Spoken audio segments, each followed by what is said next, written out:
So the aim of this presentation is to demonstrate the various modalities of orbital floor management. So we will be dealing with only the floor fracture and not the other orbital fractures.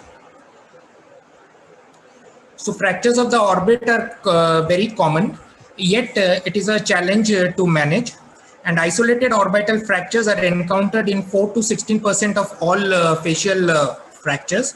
So orbital floor fractures can occur in isolation, which are known as the blowout fractures, or as a part of the ZMC fracture, which is the zygomatico-maxillary complex fracture. So before we go to orbital fractures and how to evaluate a patient with orbital fractures, I'll tell you in brief about the anatomy of the orbital walls and what are the bones that make up the orbital walls. So we will start with the roof of the orbit, so which is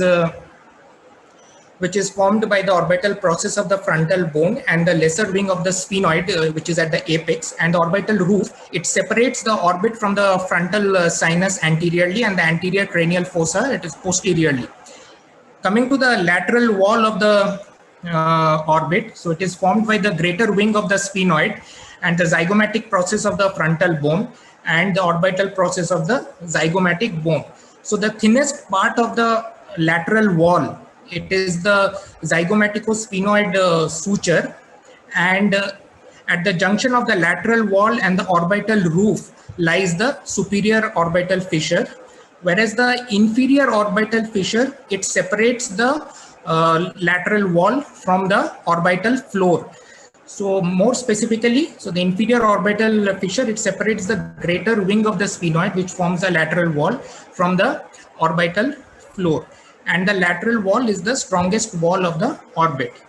So coming to the orbital floor, so it is made up of maxilla, and in the anterolateral part, it is formed by the zygoma bone, and in the posterior part, it is formed by the orbital process of the palatine bone.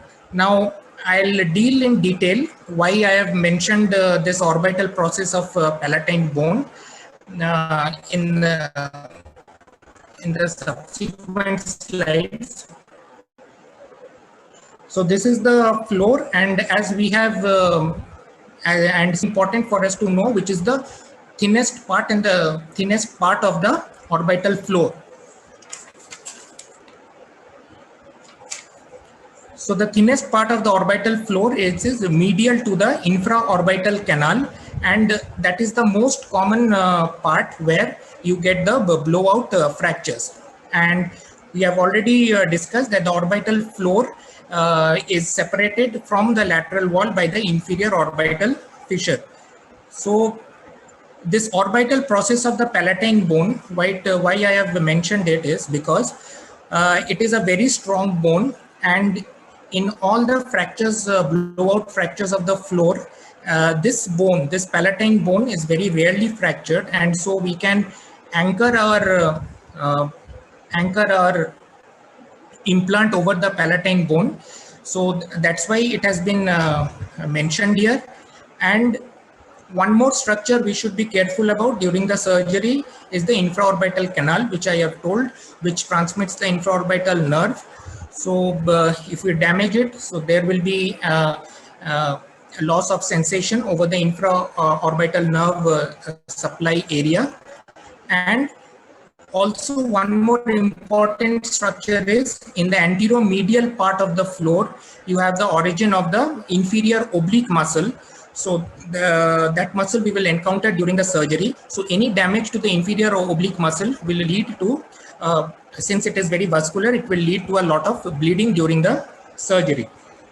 So these are the three important anatomical landmarks that we should be careful about during the surgery. And lastly, coming to the medial wall of the orbit.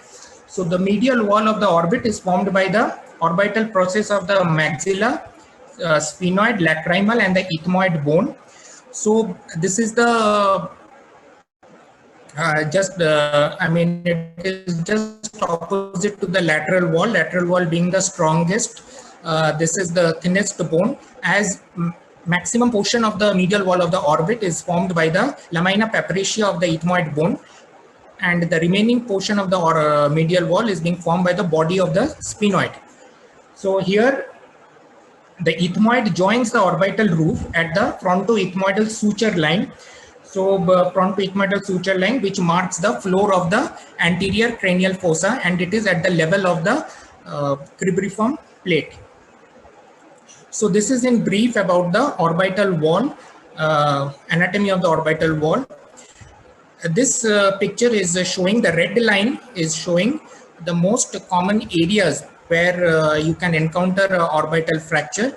So the most common area is the floor and the medial wall, and you can also see both the fractures together. So coming to the mechanism of orbital fractures, orbital blowout fractures. So there are two theories which has been proposed. So one is the hydraulic theory and one is the buckling theory. So this picture is demonstrating the hydraulic theory, where you have a ball hitting the orbit. So the ball is a structure which has a diameter more than the orbit. So when it hits the orbit, it causes retropulsion of the orbital pressure, and which in turn leads to fracture of the, it acts as a pressure releasing valve since the intraorbital pressure is increased. Whereas in the buckling theory, it has been stated that any force which is applied on the orbital rim, and if it is strong enough, the force, it gets transmitted to the orbital floor, and subsequently a fracture happens. So coming to the classification of orbital fractures, so there are various classifications, and there is no one way of classifying orbital fractures. So firstly, fractures which are limited to the internal orbital skeleton. So that is without involving the rim of the orbit. So it can be blowout and blow-in fractures. So these can be further classified as trapdoor type of fracture, medial blowout fractures, and the lateral blowout fractures. So trapdoor fractures, it can be due to low velocity injuries. Medial wall can be due to intermediate velocity injuries, and lateral wall can be due to high velocity injuries. So here the pictures are demonstrative of, this picture shows there is a medial wall there is a floor, a left-sided orbital floor blowout fracture along with a medial wall blowout fracture with herniation of orbital contents into the maxillary antrum. Whereas this picture, this vertically oriented picture, which is showing, and the left-sided, there is orbital medial wall fracture as well as floor fracture. It is a comminuted fracture along with orbital hemorrhage.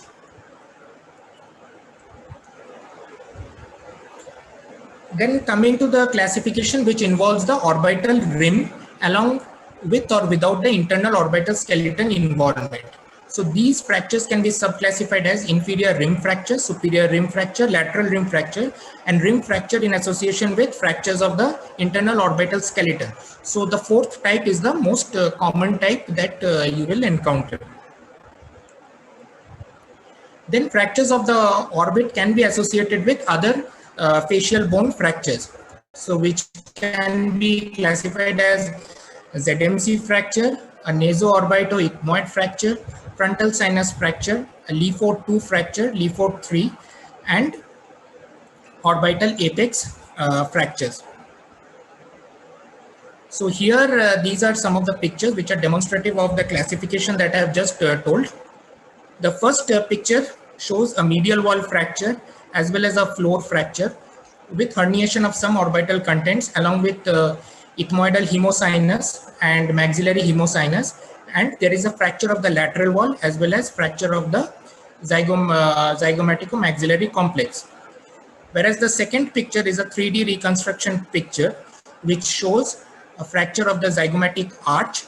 So it has been displaced anteriorly and slightly inferiorly, and also it is a comminuted fracture involving the floor, the lateral wall as well as the medial wall, and there is a nasal bone fracture also. So this fracture can be grouped under the classification of NOE fracture, that is naso-orbito-ethmoid fracture. And the last picture is a blowout fracture of the orbit with a typical trapdoor appearance, where the inferior rectus muscle has been trapped between the fractured edges. Waterhouse in 1999 did a detailed study of these two mechanisms, that is the hydraulic theory as well as the buckling theory, by applying force to the cadaveric orbit, and he came out with a classification. He classified orbital fractures into two types, that is type 1 and type 2. So type 1 is a small fracture which is confined to the floor of the orbit with herniation of orbital contents into the maxillary sinus. So this is according to the hydraulic theory. And type 2 is a large fracture involving the floor and the medial wall with herniation of orbital contents. So this is according to the buckling theory. So coming to the clinical features, so a patient with orbital fracture can present with a variety of clinical features. So firstly, he will present with pain, he can have diminution of vision, and diminution of vision is not essential. It can be associated, it cannot be associated, which is supplied by the infraorbital nerve. So if you are dealing with orbital floor fracture, so definitely there will be some sort of numbness over the infraorbital nerve supply areas. They can have diplopia if there is associated muscle entrapment. Extraocular muscle motility restriction can be there. Epistaxis, it's a very common feature. They can have nasal bleed. Periorbital edema, swelling around the eye along with ecchymosis. Subconjunctival hemorrhage. CSF rhinorrhea can be there, and there is presence of enophthalmos. So coming to the preoperative evaluation, now knowing the clinical features, so it becomes easier for us to do the preoperative evaluation. So a history is extremely important because most of these patients will give history of road traffic accident, and they might have committed the road traffic accident under the influence of alcohol. So it becomes a medico-legal case in most of the scenarios. History is important, and systemic evaluation. Now, if you are examining a patient of orbital fracture who has come with a history of road traffic accident, he is bound to have other systemic injuries like abdominal injury or a neurological injury. So it is always important to do a systemic evaluation and an airway evaluation before you go for the ocular examination. So coming to the ocular examination, vision has to be seen. Color vision and contrast sensitivity is very important to rule out any early optic nerve involvement. Slit lamp examination to rule out any ocular injury. So again, since most of them would be road traffic accident patients, they can have adjoining adnexal injury or an ocular injury. So ocular injury can range from anything like corneal laceration or a scleral laceration or a subluxation of lens. So you will have to do a slit lamp examination and rule out any such ocular injury. Pupillary examination is very important to rule out traumatic optic neuropathy. Now, extraocular movements. So it is done to rule out any muscle entrapment. So extraocular movements can be restricted both in case of paresis of nerves as well as in restrictive paresis. So that we can differentiate using the forced reduction test. So the forced reduction test is mainly for differentiating whether it's a restrictive pathology or a paretic pathology. So it is done using tooth forceps, and you will have to hold the eyeball at 9 o'clock and at 3 o'clock, lift up the eyeball slightly, and you will have to move the eyeball in the upper position. That is, you will have to elevate the eyeball, you will have to depress the eyeball, you will have to abduct and adduct. And you will have to feel for any kind of resistance. If you feel any resistance, then you can come to the conclusion that yes, there is some restrictive pathology associated with this restriction of movement. So once restriction of movement is done, we'll have to do a diplopia charting. Palpation of orbital rims is very important to look for any step deformity or any tenderness along the orbital rims. If any step deformity is there, it is suggestive of any rim fracture. And palpation of the orbital rims and the periocular area is also important to look out for crepitus. So crepitus, what happens is post a blowout fracture, if the patient blows his nose, then he can then air accumulates, so that air gives the feeling of crepitus. So these patients can be started on IV or oral antibiotics as required, along with analgesics. IV or oral steroids is very important, because if there is severe periorbital swelling and inflammation post any road traffic accident, then IV or oral steroids will help to bring down the swelling as well as the inflammation. Because what happens is, when there is a swelling or inflammation, you won't be able to look for the extraocular movements and the diplopia thing properly. So if a patient presents with a large amount of swelling, it is better to reduce the swelling and the inflammation and then look for the extraocular movements. IV methylprednisolone in case of traumatic optic neuropathy. So it is given as 1 gram for 3 days and once daily for 3 days. Antibiotic steroid eye drops. Examination of sensation over the infraorbital nerve area.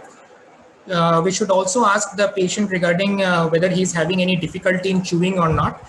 If there is any difficulty in chewing, then you can come to the conclusion that there might be some ZMC fracture. And lastly, once you are done with all the evaluation, you can go for a CT scan orbits, PNS along with brain. So when prescribing for CT scan orbit, it is important for us to mention that what all views we want. So we should mention like axial view, sagittal view, and the coronal view, along with 1 millimeter cuts. And since we are looking for fractures, we should mention that we want the bone windows. So coming to the aim of the management. So whenever a patient of orbital fracture comes to you, what is our aim when we are managing? So to give him the best functional as well as the cosmetic outcome, and to prevent late and permanent complications like persistent diplopia, extraocular muscle motility restriction, loss of vision, and disfigurement due to globe malpositioning.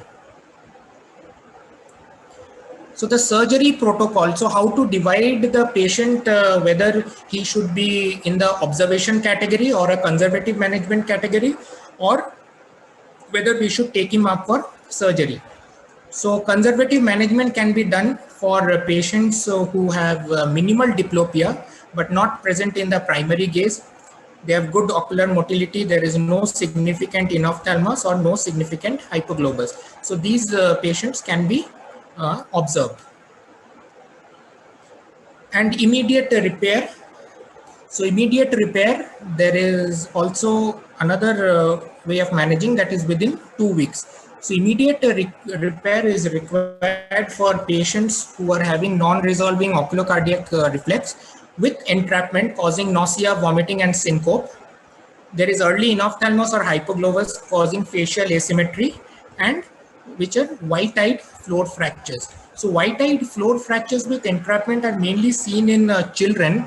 So where the fracture is very small, but the orbital tissue as well as the inferior rectus or any of the 4 recti muscle might be entrapped along with the orbital tissue. So this leads to muscle hypoxia and muscle fibrosis. So these fractures should be relieved immediately. repair within 2 weeks. So this is considered to be the golden period, repair within 10 days or 2 weeks, to get the best cosmetic as well as the functional outcome. So patients with symptomatic diplopia with positive post-duction test, large fractures which are causing enophthalmos, then significant hypoglobus and progressive infraorbital hypostasia. So repair within 2 weeks, it gives us the advantage of, there are several advantages of this procedure. Since most of these patients will come with severe swelling and inflammation, so we need at least 1 week to bring it down with the help of IV steroids. And once it is brought down, once the swelling reduces, we can examine the patient, look for any diplopia or for any extraocular motility restriction, muscle restriction. So these things could not be properly severe swelling. So this is the advantage of repair within 2 weeks or 10 days. So coming to review of literature, now we know which patients to observe and which patients to operate on. Now this study by Young et al. Demonstrated that any orbital fracture without significant diplopia and extraocular muscle restriction, motility restriction, can be managed conservatively. So here what they have done is, they have taken 41 patients with 44 orbits. They have taken all kinds of fractures, like small fractures as well as large orbital fractures. So small fractures were defined as which was less than 50% of the orbital wall area, and greater than 50% of the orbital wall area was considered to be as large fracture. So they have included all patients without significant diplopia for conservative management. And what they have found, they have demonstrated is, they have demonstrated it on a CT scan, is that all the orbits, they showed changes in the bony contour as well as in the orbital contour. And there was improvement in the amount of tissue that was entrapped in 65.9% of the patients, and there was new bone formation in 90% of the patients at 4 to 6 months of follow-up. So what they told us is that any orbital fracture, if it is large or if it is small, and if it is not associated with any significant diplopia, we can manage them conservatively. So this was a significant study which showed that even large fractures can be managed conservatively. So coming to the surgical approaches that can be used. So the most commonly and the most popular approach is the transconjunctival approach, then the transcutaneous approach, subciliary or over the inferior orbital rim incision, and the Caldwell-Luck approach, which is not used by the oculoplastic surgeons. So the most commonly used is the transconjunctival incision. So here this picture shows, so this is the subciliary. Number 1 is the subciliary incision, which is taken about 2 millimeters from the lash line. Number 2 is the subtarsal incision, and number 3 is the incision which is given over the inferior orbital rim. So these 3 are the transcutaneous approach. Whereas number 4 shows the transcaruncular approach, which we do for medial wall fractures. And number 5 and 6 are the transconjunctival approach, and number 6 is the transconjunctival approach with swinging eyelid technique. So that is, we'll do a lateral canthotomy cantholysis along with the transconjunctival approach. So this is a small video showing repair of a floor fracture using the transconjunctival swinging eyelid technique. So first is the lateral canthotomy, and the inferior cantholysis has been done. So now the eyelid is free, it is lower eyelid is freely mobile, and now we are giving the transconjunctival incision. So we'll have to dissect and reach up to the expose the periosteum of the inferior orbital rim. So the periosteal incision is being given. So then using a periosteal elevator, we'll have to separate the periosteum and expose the underlying bone and the fracture site. So once the fracture site is exposed, so here is the fracture site is being shown with the periosteal elevator. So once the fracture site is being exposed, a properly sized osteomesh implant is being placed to cover the entire fracture after repositing whatever orbital fat or muscle has gone into the maxillary antrum. And this is the force duction test being done after we have placed the implant. Then it is closure of wound in layers.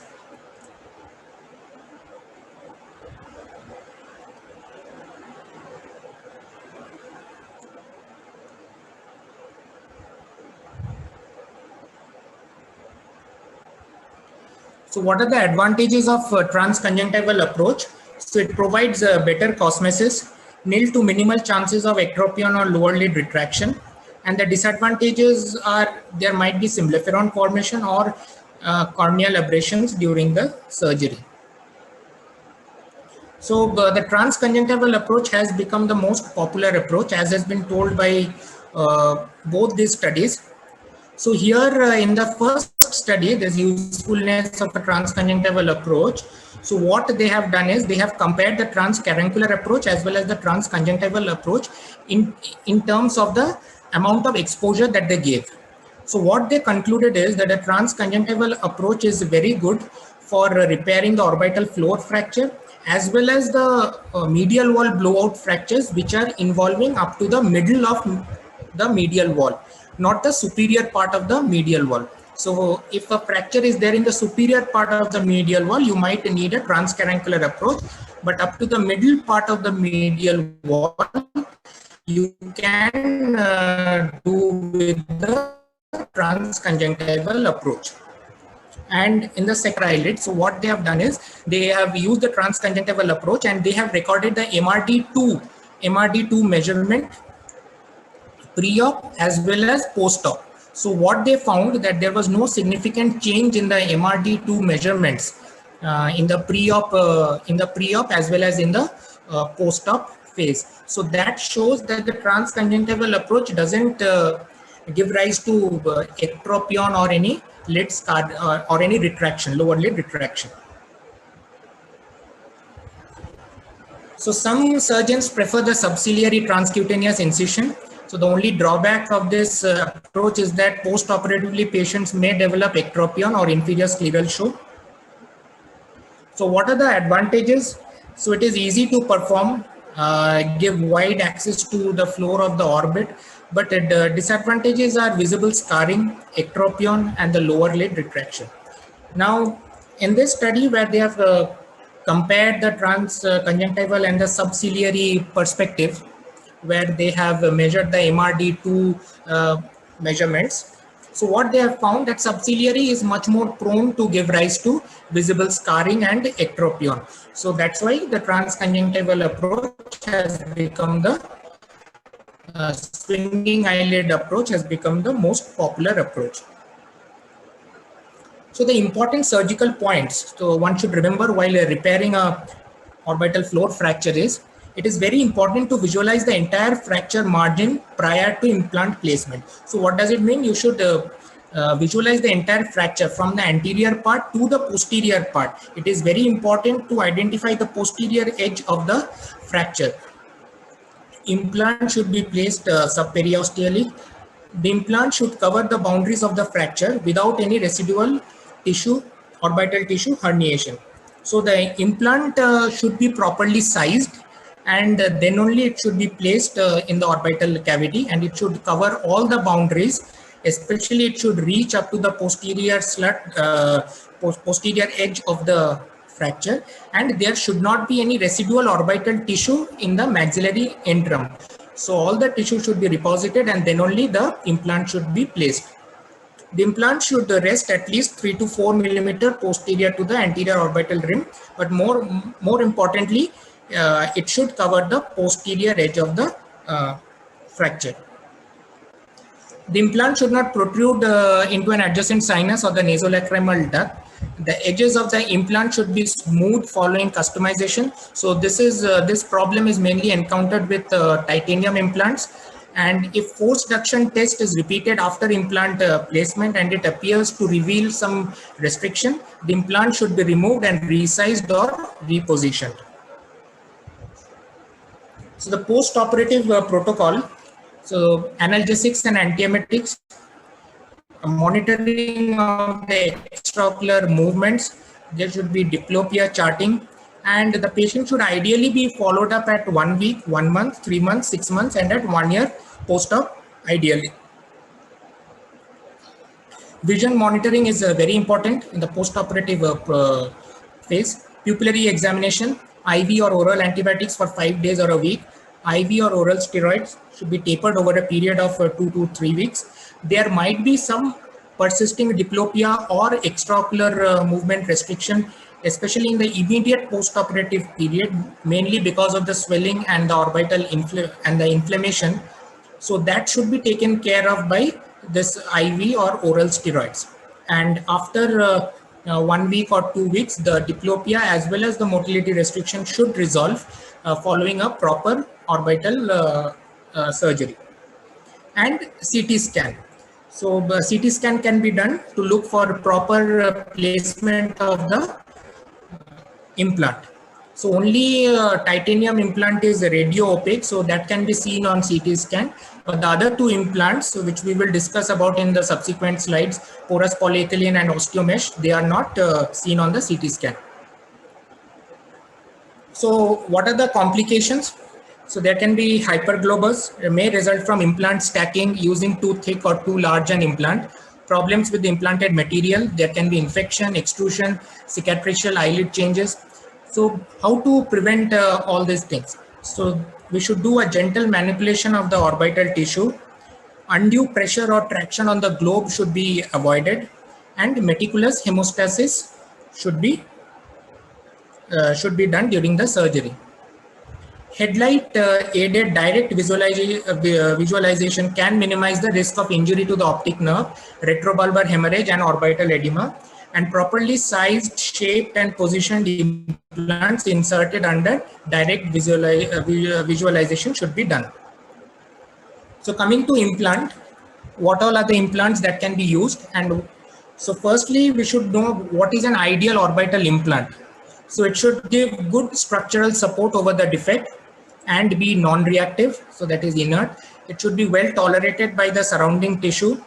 It can be easily positioned, and it should be affordable, that is price-wise, and it should be readily available. So these are the available implants that are there for orbital reconstruction. So it can be divided into autologous, allogenic, and alloplastic implants. So lyophilized dura, lyophilized cartilage, fascial art, and bovine bone. So alloplastic implants, which are most commonly used, the metallic permanent implants like titanium and vitellium are very commonly used titanium implants. They are very inert. Resorbable implants are being increasingly used. So these are polydioxanone and polyglactin 910 acid polymer, and non-metallic permanent silastic sheets, bioactive glass, Marlex mesh, and porous polyethylene are also being used for orbital fracture repair. So firstly, we will discuss about the titanium implant. So titanium has been accepted throughout the world, and it has been a huge success in any craniomaxillofacial surgery, especially with very large defects. And also if there are multiple wall fractures where you need rigidity, there titanium works very well. Titanium is chemically similar to calcium, which makes it physiologically inert and tissue tolerant. So titanium has a high corrosion resistance due to the spontaneously forming thin oxide layers on the surface. And this guarantees that the material behaves passively in order not to provoke any toxic non-allergic reactions. So this is a The first picture is of a combined titanium implant. So M is the medial wall. This part is the floor, the middle part, and the L is the lateral wall. So this can be used for any of the walls, and also in multiple wall surgery, medial wall, lateral wall, as well as floor surgery. So, and these extensions, these are used for fixing the screws rim. So this is a picture of a titanium implant being placed in orbital floor fracture, where you can see over the inferior orbital rim the implant has been fixed with titanium screws. So titanium implant, as we have discussed, that it is very useful for large fractures, and not only for large orbital fractures, but for complex facial fractures like orbital fractures if they are associated with ZMC fracture or any NOE fracture. So titanium implant has given the best results in such cases because it gives the best rigidity amongst all the available implants. So what are the advantages of titanium? It is easily available, stability, contouring. You can bend the implant. So that is what I mean by contouring. Then adequate in large 3-wall fractures as well as in other facial fractures. It is radio opaque. It can be easily seen on the CT scan in the post-op period, and there is no donor site involved.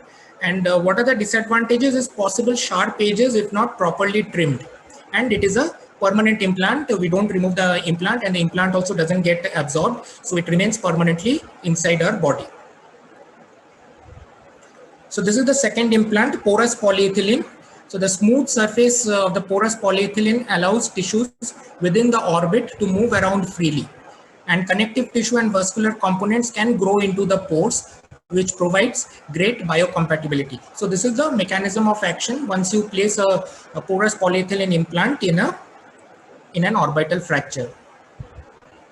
So what are the advantages? Again, it is readily available and smooth edges. It allows tissue ingrowth, but disadvantages are it is not radio opaque.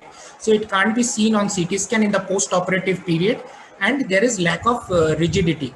So you can't use it for more than a single wall isolated orbital fracture.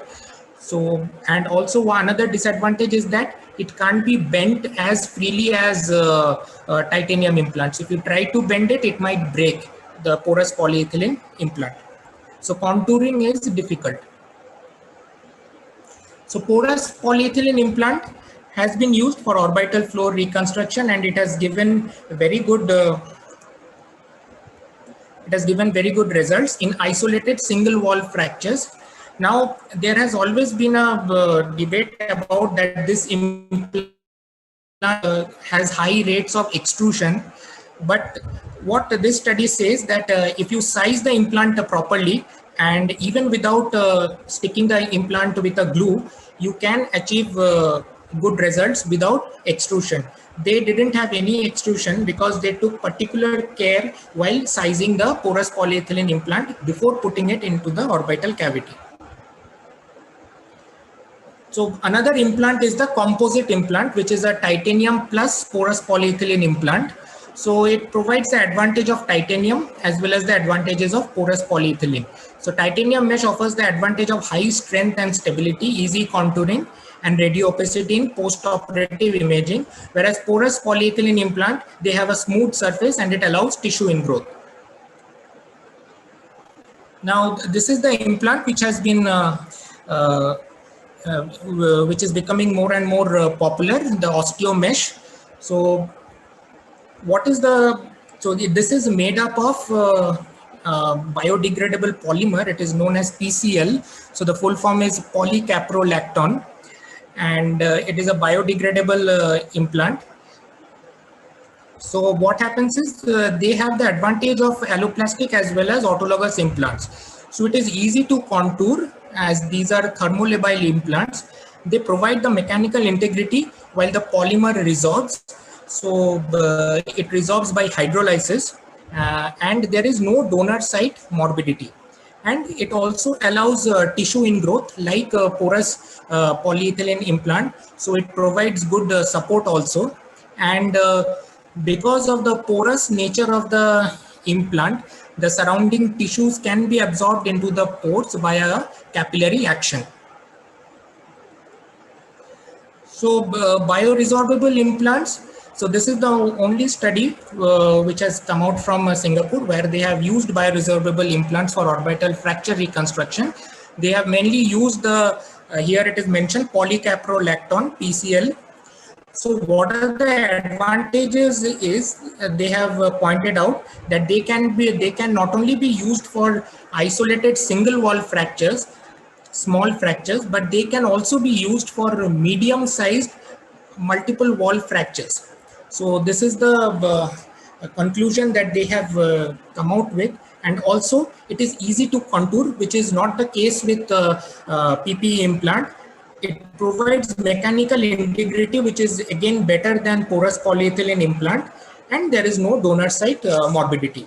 But the disadvantage of this implant is it is very costly. And another advantage is that it gets fully absorbed after about a year. So what are the complications which can be related to the implant? So it can be related to the implant as well as with the surgery per se. So there can be blindness in 1% of cases. Retrobulbar hemorrhage can occur within hours or up to several days following the repair. Post-operative mydriasis, there can be epiphora if the implant is impinging onto the lacrimal system. There can be persistent diplopia even after a proper orbital fracture repair. So in such cases, we usually wait for 6 months, allow for the tissue to heal properly, and then they can undergo strabismus surgery to cure their diplopia.